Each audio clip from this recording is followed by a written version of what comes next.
Hi everyone, welcome to digital GK classes. तो ये जो है 28 जनवरी को जो कल पेपर हुआ था उसके कुछ आंसर हैं। कल टेक्निकल इशू की वजह से जो है अपलोड नहीं हो पाया था। ठीक है, तो चलिए आप एक एक करके आंसर देख लीजिए, क्योंकि आंसर आपको समझना बहुत ज़रूरी है। लास्ट में मैं आपको कुछ इंपॉर्टेंट टॉपिक्स बताने वाली हूँ, मैथ्स के भी, हिंदी के भी, संस्कृत के भी, जो कि आपको 100% करके ही जाना है। ओके, तो चलिए स्टार्ट करते हैं। और प्लीज़ लाइक ज़रूर कर लीजिएगा। 5000 देखते तो हैं लोग, बट लाइक बहुत कम करते हैं। और चैनल को सब्सक्राइब कर लीजिएगा, क्योंकि यहाँ से एनालिसिस भी आपको मिलेगी एंड साथ में मैं आपको आंसर भी बताती हूँ। ठीक है, और जिसका पेपर अभी बीच में दोबारा से होने वाला है उन लोगों के लिए भी वीडियो बहुत इंपॉर्टेंट है। तो चलो स्टार्ट करते हैं। देखो, ये क्वेश्चन पूछा था ना कि नीरज चोपड़ा के खेल का कौन से किस खेल से संबंधित है। बहुत आसान है, आपको ही पता है, इन्होंने गोल्ड मेडल जीता था ओलंपिक्स में, और इनके खेल का नाम है भाला फेंक, जिसे इंग्लिश में बोलते हैं जेवेलियन थ्रो।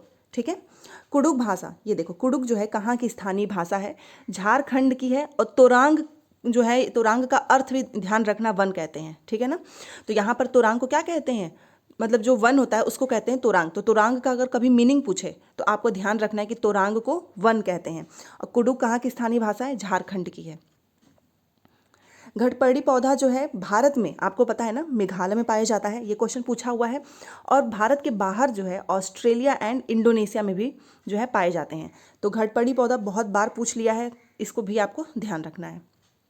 और एक चीज़ और, कुछ क्वेश्चन जो है अगर आपको लगता है कि नहीं इसको ऐसे कर दूसरी तरीके से पूछा था, जो लोग वीडियो देख रहे हैं तो प्लीज़ ज़रूर बताना, क्योंकि जो स्टूडेंट जितना रिकॉल कर पाते हैं वो उतना ही बताते हैं। ठीक है ना, तो ये आप अगर हेल्प कर देंगे तो कमेंट लिख दीजिएगा, ताकि जो दूसरे स्टूडेंट्स हैं वो कमेंट पढ़ें तो उनको क्वेश्चन और आंसर दोनों समझ में आ जाए और पता चलेगी कि यस ये क्वेश्चन भी पूछा था, इसको पढ़ना है। तो ये आपकी रिस्पॉन्सिबिलिटी है।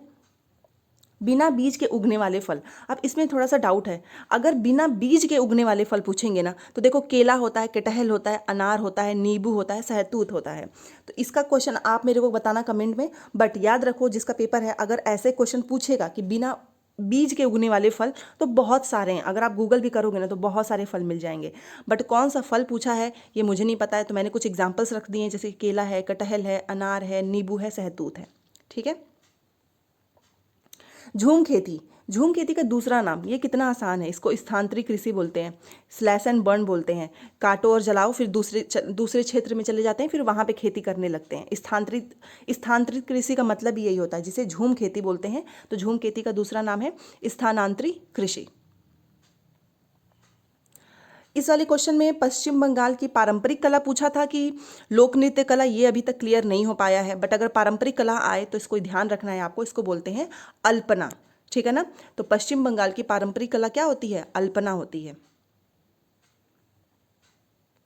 देखो, पत्ते को सीकर कौन घोंसला बनाती है, तो वो दर्जिन चिड़िया है। बट ये पोयम में पूछा था, पोइट्री करके पूछा था, तो वहाँ पर कुछ सीना उना लिखा ही होगा कि सीकर बनाते हैं, ऐसे बनाते हैं। तो सारे ना जो भी बर्ड्स हैं वो अपना घोंसला कैसे बनाते हैं, आप उसको पढ़ लीजिएगा, क्योंकि ये दर्जिन चिड़िया वाला कल पोयम में बना बना के पूछा था कि ये पत्ते को सीकर जो है अपना घोंसला बनाते हैं, ऐसी करके कुछ पोइट्री थी। इसका राइट आंसर है दर्जिन चिड़िया। तो देखिए, हाथी से पूछा था कि हाथी जो है वो कितना केजी पत्ते खाते हैं, तो वहाँ पे 200 केजी लिखा होगा, बट ये 100 केजी खाता है, क्योंकि 100 केजी का मतलब होता है आप 1 क्विंटल, और 200 केजी का मतलब होता है 2 क्विंटल। तो 100 केजी ही खाता है, 200 केजी नहीं खाता है। 2 से 4 घंटे ही सोते हैं, बहुत ज़्यादा आराम करना पसंद नहीं करते हैं। और 3 महीने के हाथी का जो वजन है वो 200 केजी होता है। ठीक है ना, 200 केजी का मतलब 2 क्विंटल। तो 2 क्विंटल लिखा रहा है या 200 केजी लिखा रहा है, बात एक ही है। तो आप देख लेना क्या लिखा है। तो हाथी के बच्चे का 3 महीने की जो छोटा सा बेबी हाथी होता है उसका वजन होता है 200 केजी। ठीक है, अब यहाँ पे देखो खेल से कुछ क्वेश्चन पूछा था। तो सानिया मिर्जा पूछा था कि Karnam Malleswari, I don't know, but जो भी क्वेश्चंस मेरे पास आए हैं वो मैं आपको बता रही हूँ। सानिया मिर्जा का जो खेल है वो है टेनिस की प्लेयर है ये। और कर्णम मल्लेश्वरी वेट लिफ्टर। ठीक है ना, ये वेट लिफ्टर हैं, और ये आपके ईवीएस के एनसीईआरटी के नोट्स में भी लिखा हुआ होगा। भारत में यदि दोपहर का समय हो तो इसके विपरीत मध्यकाल कहाँ पर होगा, तो ये होगा अर्जेंटीना, क्योंकि हमारे विपरीत उल्टे हैं ना ये। बट इस क्वेश्चन में एक चीज़ है, आप प्लीज़ मुझे बताना जिनका पेपर हुआ था, कि क्या ये एग्जैक्ट ऐसे ही पूछा था या कुछ मॉडिफाई था क्वेश्चन में। अगर हमारे विपरीत कौन से लोग जो हैं वो ग्लोब के विपरीत एकदम उल्टे हैं, तो वो है अर्जेंटीना। ठीक है ना, अब क्वेश्चन एकदम से सब बच्चे नहीं बता पाते हैं, एकदम थोड़ा थोड़ा बताते हैं, तो उसी हिसाब से लिखा हुआ है। आप मुझे सही आंसर कमेंट जरूर कीजिएगा, ताकि मैं दूसरे बच्चों को बता पाऊँ।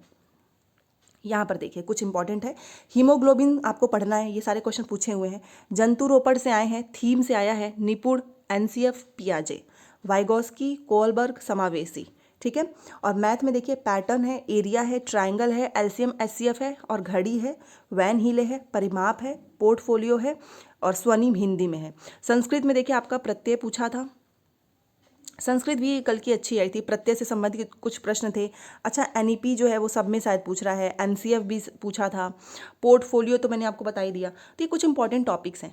आप देख रहे हो एनालिसिस करने से ना एक आइडिया लग रहा है कि हाँ ऐसे क्वेश्चन सीटेड देखो बार बार पूछ रहा है ना। ये देखो आप खुद सोचो ना, पियाजे, वाइगोस्की, कोलबर्ग, गार्डनर, ये बार बार पूछे जा रहे हैं, ठीक है ना। तो ये आपको सब कुछ ध्यान में रखना है। जितना क्वेश्चन मेरे पास सही आ सका था, सही आया, मैंने उतना बताने की कोशिश की है। फिर भी अगर कोई भी चीज़ दूसरे तरीके से पूछी हो तो आप प्लीज़ कमेंट जरूर कीजिएगा, ठीक है।